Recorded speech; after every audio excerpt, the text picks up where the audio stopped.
TSF ने मैंने हाँ मैं जानता हूँ। मैं पिछले 2-3 दिन से TSF president John day Burma और हमालू जो मध्य के साथ कॉन्टैक्ट में हूँ। मैंने अभी भी बात किया है उनसे and I fully support that Roman script ही एक सोल्यूशन है। और मैंने चीफ मिनिस्टर से भी बात किया है।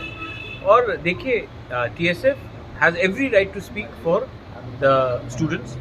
TISF भी बात करेगा, YTF भी बात करेगा। मैंने अभी अपने MLA से मुलाकात किया है।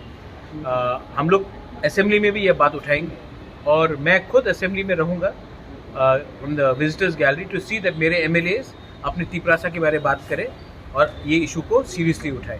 तो I am in full support of NGOs supporting the Roman script. क्योंकि देखिए मैं आपको एक बात बोल रहा हूँ, इसका सोल्यूशन निकलना चाहिए। जब बच्चे लोग फेल होते हैं, जब व्हेन चिल्ड्रन, क्योंकि they can not understand the answer script, तो फेल होने के बाद नुकसान किसका होता है?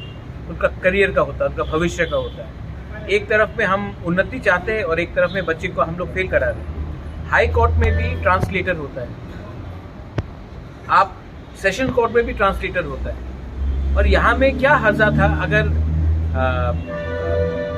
टीचर्स क्वेश्चन को ट्रांसलेट कर देते या फिर इंग्लिश में प्रिंट करते, क्या प्रॉब्लम है? तो ये दिस इज कम्प्लीटली अनफेयर। और बच्चे के फ्यूचर के साथ कोई खेलेगा, वो पॉलिटिक्स नहीं है, वो सोसाइटी को नीचे करने का बात है। तो I am in full support.